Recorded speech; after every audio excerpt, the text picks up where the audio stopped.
নমস্কাৰ মৰমৰ ছাত্ৰ ছাত্ৰীসকল, মই ববিতা তালুকদাৰ। মই পশ্চিমপাৰ পৰাগুচি প্ৰাথমিক বিদ্যালয়ৰ এগৰাকী সহকাৰী শিক্ষয়িত্ৰী। তোমালোকে নিশ্চয় ছাৰ বাইদেউসকলে তোমালোকৰ পাঠৰ বিষয়ে আলোচনা কৰা ভিডিঅ'বোৰ চাই আছা। আজি মই তোমালোকৰ তৃতীয় শ্ৰেণীৰ কাৰণে পৰিৱেশ অধ্যয়নৰ পৰা আমি জানিবলগীয়া কথা নামৰ পাঠটো আলোচনা কৰিম। আমি জানিবলগীয়া কথাত কিছুমান আমাৰ প্ৰাকৃতিক দুৰ্যোগৰ কথা লিখা আছে, যিবিলাকত আমি কৰিব পৰা কিছুমান কাম আছে ক্ষতিবিলাক ৰোধ কৰিবৰ কাৰণে। এনেকুৱা দুৰ্যোগবিলাকত আমি কি কৰিব লাগে, কি কৰিব নালাগে, ইয়াৰ বিষয়ে এই পাঠটিত আলোচনা কৰা হৈছে। তোমালোকৰ পৰিৱেশৰ কিতাপৰ পৰা আমি জানিবলগীয়া কথা নামৰ পাঠটো ৭৯ নম্বৰ পৃষ্ঠাত আছে, এইটো উলিয়াই ল'বা। পাঠটো আৰম্ভ কৰিছোঁ। বাৰিষাৰ বতৰ, একেৰাহে কেইদিনমান বৰষুণ দি আছে। ৰাতিপুৱা ঋতু চুমিহঁত বিচনাত শুই থাকোঁতে বাহিৰত বহুতো মানুহৰ হুলস্থুল শুনিলে। সিহঁতেও খৰধৰকৈ বিচনাৰ পৰা উঠি আহি দেখে যে চাৰিওফালে পানী আৰু পানী। সিহঁতৰ চোতালখনো পানীত বুৰ গৈছে। ঘৰৰ ভিতৰলৈকেও লাহে লাহে পানী সোমাই আহিবলৈ আৰম্ভ কৰিছে। সিহঁতৰ চিন্তা লাগিল, সিহঁত এতিয়া ক'ত থাকিব? দেউতাকে ক'লে যে ওচৰৰ নৈখনৰ এঠাইত মথাউৰি ভঙাৰ বাবে গাঁৱলৈ পানী সোমাই আহিছে। ইতিমধ্যে ঋতুৰ মাক আৰু দেউতাকে ঘৰৰ বস্তুবোৰ বিচনাৰ ওপৰত তুলি থলে। দেউতাকে সজা কলৰ ভূৰত উঠি ঘৰৰ সকলোৱে মথাউৰিৰ ওখ ঠাইলৈ গ'ল। তোমালোকে এইখিনি বাক্য পঢ়ি গম পালা যে এইটো কিহৰ কথা হৈছে? বানপানীৰ কথা হৈছে। পানী আহিছে, নৈৰ কি কৈছে, ওচৰত থকা নৈ এখনৰ মথাউৰি ভাঙিছে আৰু মথাউৰি ভাঙি কি কৰিছে, পানী আহিছে। পানী আহি সিহঁতৰ চোতালখন বুৰাই পেলাইছে। ইয়াতে ছবিও দিয়া আছে, বানপানীৰ ছবি দিয়া আছে। এতিয়া তাৰমানে ঋতু চুমিহঁতৰ চিন্তা লাগিছে যে সিহঁতে এতিয়া ক'ত যাব। এতিয়া মানে চোতালত পানী উঠিছে, অলপ পিছত কি হ'ব, ঘৰৰ ভিতৰতো পানী উঠিব। ইতিমধ্যে কি কৰিলে, ঋতুৰ মাক আৰু দেউতাকে ঘৰৰ বস্তুবোৰ বিচনাৰ ওপৰত তুলি থলে। দেউতাকে সজা কলৰ ভূৰত উঠি ঘৰৰ সকলোৱে মথাউৰিৰ ওখ ঠাইলৈ গ'ল। যিহেতু ঘৰৰ ভিতৰত এতিয়া পানী সোমাইছে, এতিয়া পানী বাঢ়ি কি হ'ব, ঘৰটো বুৰাই পেলাব। সেইকাৰণে কি কৰিলে সিহঁতে, দেউতাকে বনোৱা কলৰ ভূৰত উঠি মথাউৰিৰ ওখ ঠাইলৈ গ'ল। বৰষুণ অধিক হ'লে নৈখনৰ বাঢ়নী পানীয়ে লাহে লাহে পাৰৰ সমগ্ৰ অঞ্চল বুৰাই পেলায়। এয়াই হৈছে বানপানী। বানপানীয়ে মানুহৰ ঘৰ দুৱাৰ, খেতি পথাৰ, জীৱ জন্তুৰ বিস্তৰ ক্ষতি সাধন কৰে। নৈৰ পানী যেতিয়া বাঢ়ি যাব বৰষুণ নোহোৱাৰ ফলত, তেতিয়া কি হয়, নৈখনৰ বাঢ়নী পানীয়ে কি কৰে, লাহে লাহে পাৰৰ অঞ্চলবিলাক বুৰাই পেলায় আৰু ইয়াকে বানপানী বুলি কোৱা হয়। বানপানীৰ ফলত কি হয়, আমাৰ বহুত ক্ষতি হয়। বানপানীৰ দৰে ধুমুহা, ভূমিকম্প আৰু জুই লাগি মানুহৰ লগতে জীৱ জন্তু আৰু পৰিৱেশৰ ব্যাপক ক্ষতি কৰিব পাৰে। এইবোৰ একোটা দুৰ্যোগ। এই দুৰ্যোগবোৰ দুই ধৰণে ঘটে, কিছুমান প্ৰকৃতিয়ে আৰু কিছুমান মানুহে সৃষ্টি কৰা দুৰ্যোগ। ই যেতিয়াই তেতিয়াই হ'ব পাৰে। অকল যে বানপানীৰ দুৰ্যোগ আছে এনেকুৱা নহয়, আৰু বিভিন্ন দুৰ্যোগ আছে, যেনে ধুমুহা, ভূমিকম্প, ভূমিস্খলন, চুনামি, জুই লগা।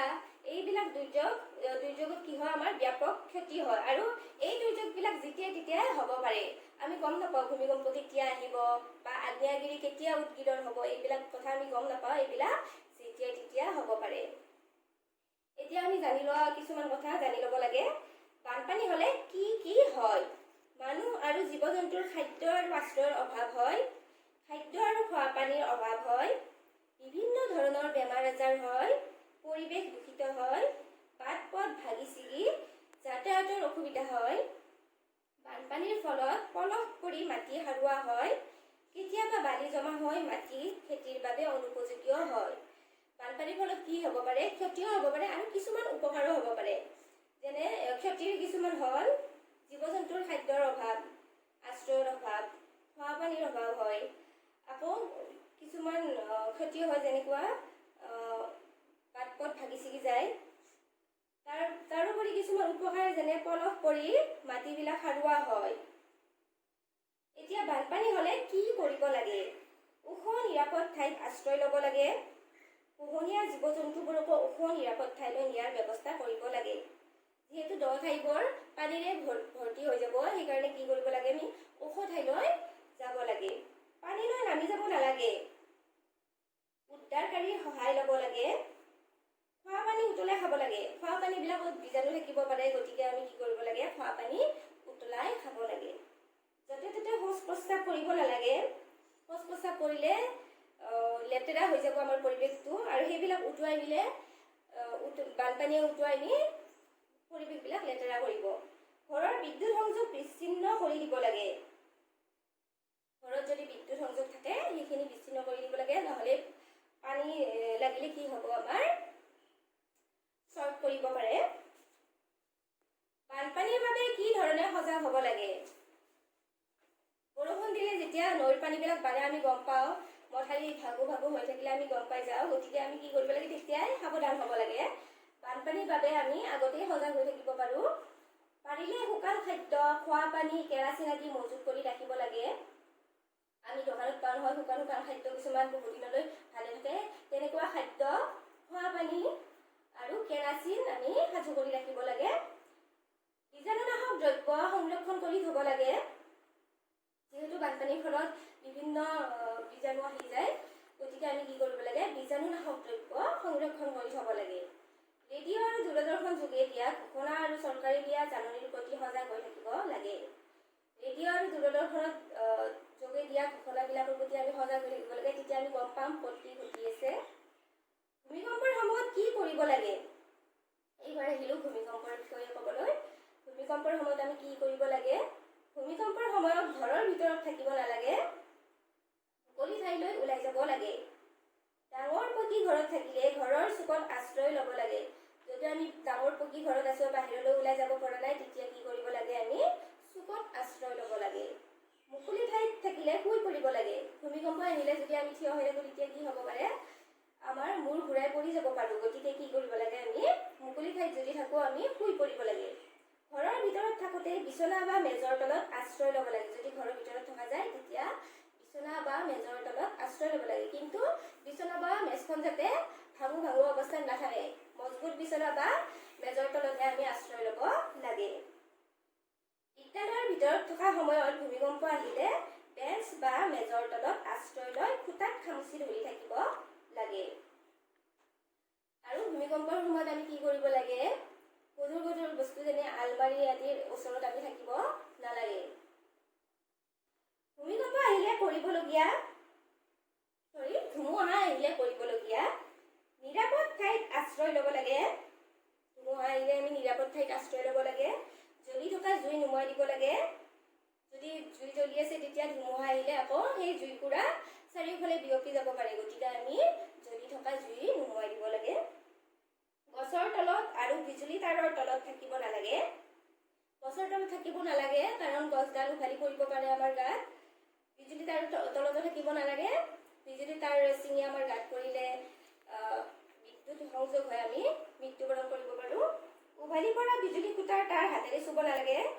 যদি বিজুলী খুঁটা উভালি পৰিছে তাৰ তাঁৰবিলাক হাতেৰে আমি চুব নালাগে। জুই লাগিলে কি কৰিব লাগে? ঘৰত জুই লাগিলে অধৈৰ্য হ'ব নালাগে। ওচৰ চুবুৰীয়াক খবৰ দিয়াৰ ব্যৱস্থা কৰিব লাগে। জুই লাগিলে পানী আৰু বালি ছটিয়াই জুই নুমুৱাবলৈ চেষ্টা কৰিব লাগে।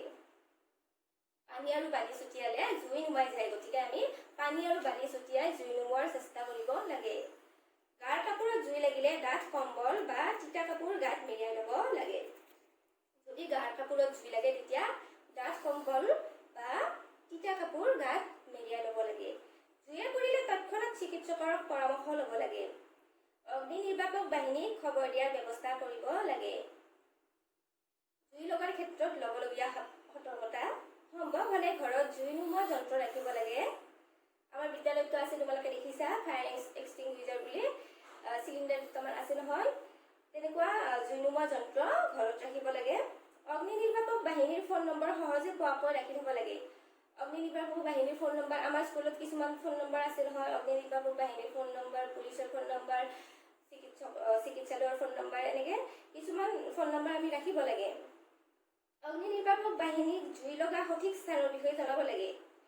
অগ্নি নিৰ্বাপক বাহিনীক ফোন কৰোঁতে জুই ক'ত লাগিছে তাৰে সঠিক ঠিকনাটো দিব লাগে। নিয়ম শৃংখলাৰ বিষয়ে কেইটামান কথা জানি লওঁ আহা। আলিবাটত খোজকাঢ়োতে ল'বলগীয়া সাৱধানতা। আমি যেতিয়া আলিবাটত খোজকাঢ়ি আমি কি সাৱধানতা ল'ব লাগে ইয়াৰ বিষয়ে আছে। খোজকাঢ়োতে সদায় নিজৰ বাওঁহাতে যাব লাগে। আমি খোজকাঢ়ি যাওঁতে সদায় নিজৰ বাওঁহাতে খোজকাঢ়ি যাব লাগে।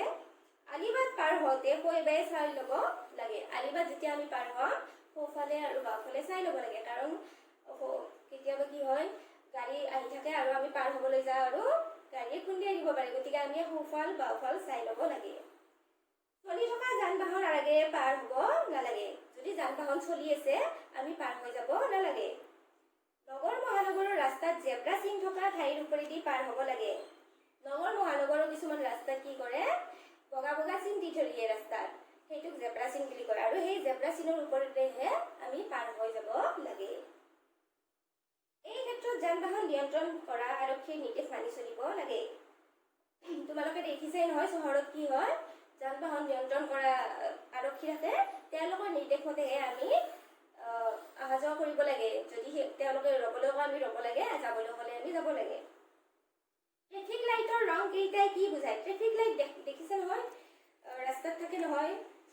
ট্ৰেফিক লাইটৰ 3টা ৰং আছে, সেই 3টা ৰঙে কি বুজায়? ৰঙা ৰং। ৰঙা ৰঙে ৰ'বলৈ কয়। যদি ৰঙা ৰংটো জ্বলি আছে তেতিয়াহ'লে তোমালোকে ৰৈ দিব লাগিব। হালধীয়া ৰং। হালধীয়া ৰঙে সাজু হ'বলৈ কয়। হালধীয়া ৰংটো যদি জ্বলিছে তেতিয়াহ'লে যাবৰ কাৰণে সাজু হৈ থাকিবলৈ কৈছে। সেউজীয়া ৰং। যেতিয়া সেউজীয়া ৰং জ্বলি যায় তেতিয়া কি কৰিব লাগে, আমি যাব লাগে।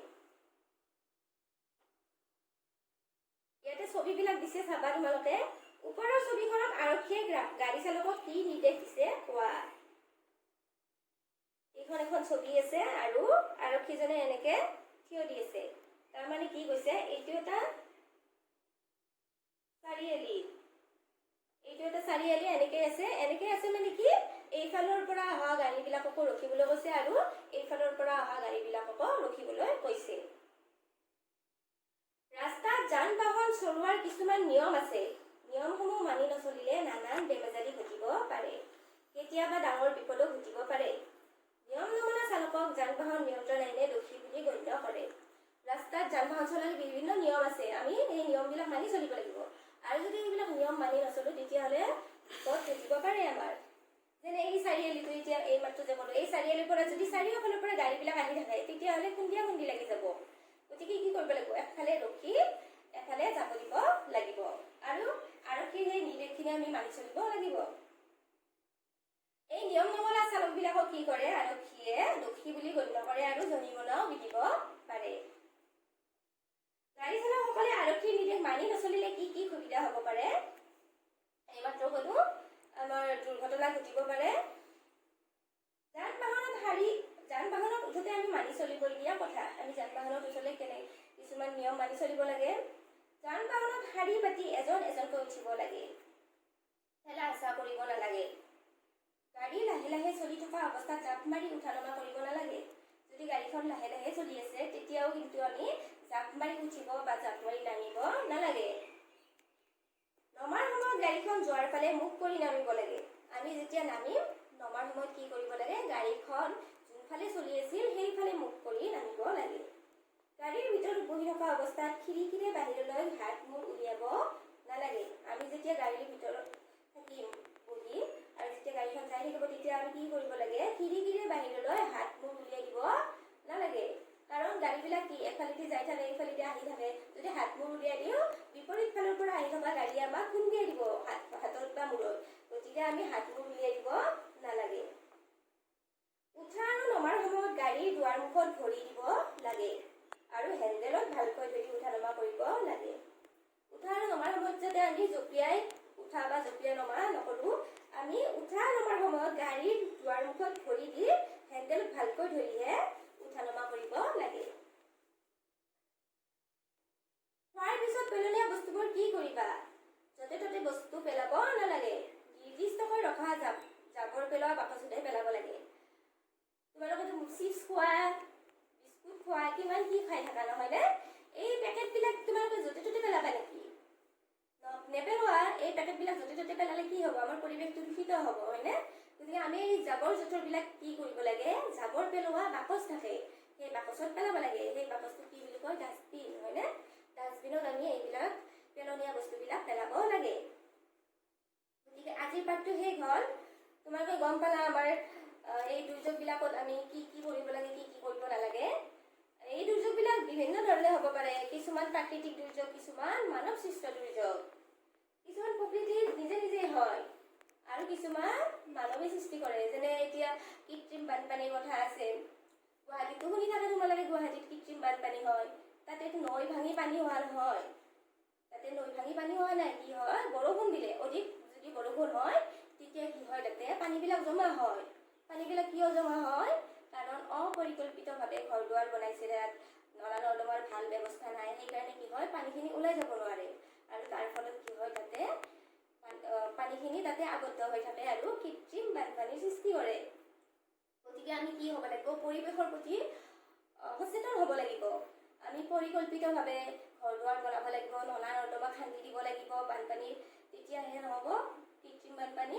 গতিকে আমি কিছুমান বস্তু আমি নিজেই কৰিব, এইবিলাক দুৰ্যোগৰ পৰা ক্ষতিবিলাক ৰোধ কৰিবৰ কাৰণে কিছুমান কাম আমি কৰিব পাৰোঁ। সেইখিনি বিষয়ে ক'লোঁ। এতিয়া তোমালোকক মই গৃহ কাৰ্য দিম। ইয়াতে আছে, তোমালোকে প্ৰশ্নবিলাক চাই ল'বা। 1 নম্বৰত আছে, বানপানীয়ে আমাৰ কি অপকাৰ কৰে? আমিতো আলোচনা কৰিলোৱে বানপানীৰ বিষয়ে, কি কি অপকাৰ কৰে। আমাৰ ঘৰ দুৱাৰ ভাঙি ছিঙি যায়, তাৰপিছত আমাৰ সেইকাৰণে থকাৰ আশ্ৰয় হয়, থকাৰ অসুবিধা হয়, অভাৱ হয়, আৰু খাদ্যৰ অভাৱ হয়, তাৰপিছত খোৱা পানীৰ অভাৱ হয়, বিভিন্ন বীজাণু বিয়পি পৰে, আমাৰ বেমাৰ আজাৰ হয়, খেতি পথাৰ নষ্ট হয়। গতিকে বানপানী আমাৰ এইবিলাক অপকাৰ কৰে। তোমাৰ অঞ্চলত বানপানীত ডুব যোৱা ঠাইবোৰৰ নাম লিখা। তোমাৰ অঞ্চলত বানপানীত কি কি ঠাই ডুব যায় তাৰে নাম লিখা। ভূমিকম্প আহিলে ঘৰৰ ভিতৰত কিয় থাকিব নালাগে লিখা। ভূমিকম্প আহিলে আমি কিয় ঘৰৰ ভিতৰত থাকিব নালাগে? কাৰণ ডাঙৰ ভূমিকম্পত কি হ'ব পাৰে, আমাৰ ঘৰ দুৱাৰ ভাঙি যাব পাৰে আৰু ভাঙি আমাৰ গাৰ ওপৰতে পৰিব, নহয়নে?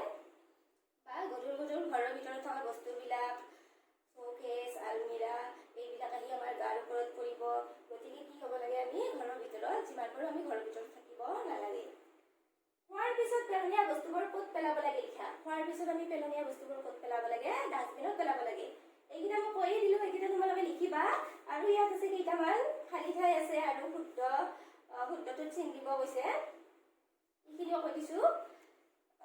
বানপানী হ'লে কি ইয়াতে দিছে 2 নম্বৰ শুদ্ধটোত চিন দিয়া। বানপানী হ'লে খোৱা বস্তু ঢাকনি দি থ'ব লাগে নালাগে?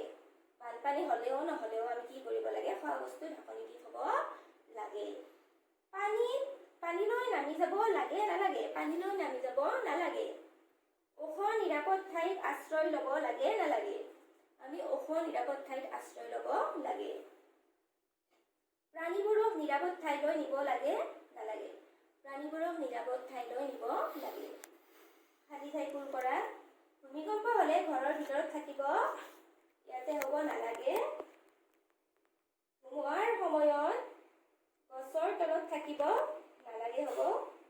জুই লাগিলে তৎক্ষণাত অগ্নি নিৰ্বাপক বাহিনীক খবৰ দিব লাগে। খোজ কাঢ়োতে সদায় নিজৰ বাওঁ হাতে যাব লাগে। যান বাহনত শাৰী পাতি এজন এজনকৈ উঠিব লাগে।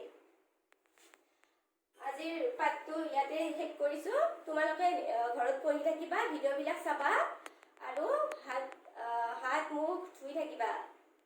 চেনিটাইজাৰেৰে হওক বা চাবোনেৰে হওক চাফা কৰি থাকিবা।